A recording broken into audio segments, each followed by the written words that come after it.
नमस्कार, मराठी अपडेट गुरु या यूट्यूब चॅनलवर मी ओमकार सर्वांचं हार्दिक स्वागत करतो। एसटीतून प्रवास करणाऱ्या अगदी लाडक्या बहिणी असतील, त्यानंतर ज्येष्ठ नागरिक अमृत योजनेचा लाभ घेत असतील, त्याचबरोबर दिव्यांग लाभार्थी असतील, शाळकरी विद्यार्थी असतील, तर अशा सर्वांनाच जे एसटी महामंडळ अंतर्गत एसटीतून प्रवास करण्यासाठी विविध योजनांच्या माध्यमातून सवलत घेत असतात, तर यांच्यासाठी एसटी महामंडळाचं एक महत्त्वाचं परिपत्रक प्रसिद्ध झालेलं आहे। चला तर सदरचं परिपत्रक काय आहे या संदर्भात प्रॉपर माहिती घेऊया। मागील 2 ते 3 महिन्यांपासून एनसीएमसी कार्ड आहे ते काढलं जात आहे। तर बसच्या माध्यमातून म्हणजे एसटी महामंडळाच्या माध्यमातून जे प्रवासी प्रवास करत असतात, तर याच्यामध्ये लाडक्या बहिणी असतील, ज्येष्ठ नागरिक अमृत योजनेचा लाभ घेत असतील, त्याचबरोबर शाळकरी विद्यार्थी असतील, तर सर्वात प्रथम अशा प्रकारच्या ज्या लाभार्थी जे कॅन्डिडेट आहेत, तर यांना एनसीएमसी कार्ड काढण्यासाठी प्रोत्साहन देण्यात आलं होतं आणि मागील 2 ते 3 महिन्यापासून एनसीएमसी कार्ड आहे ती काढण्याची प्रोसेस सुरू होती। सुरुवातीला अफवा पसरवण्यात आल्या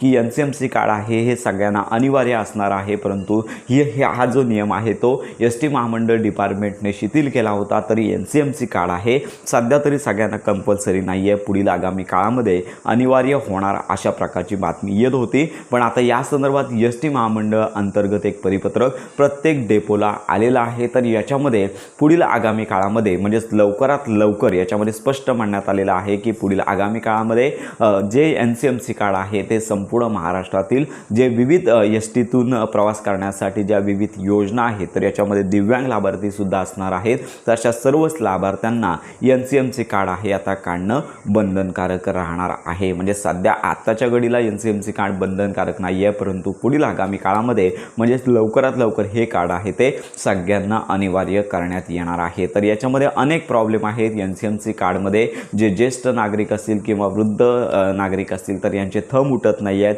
OTPचा प्रॉब्लेम आहे, कारण OTPचा प्रॉब्लेम आहे। एनसीएमसी कार्ड काढण्यासाठी दिवसभर रांगांमध्ये उभं राहावं लागते। अशा अनेक अडचणींना सामना करून हे एनसीएमसी कार्ड नागरिकांना मिळत आहे। आणि एवढंच नव्हे, आपल्याकडे एनसीएमसी कार्ड तर आलेलंच आहे, पण शासनाची जी रिचार्ज करण्याची प्रणाली आहे तीच अजून उपलब्ध झाली नाही आहे। म्हणजे एक प्रकारची घाई केल्यासारखी होत आहे का असा देखील प्रश्न निर्माण होत आहे।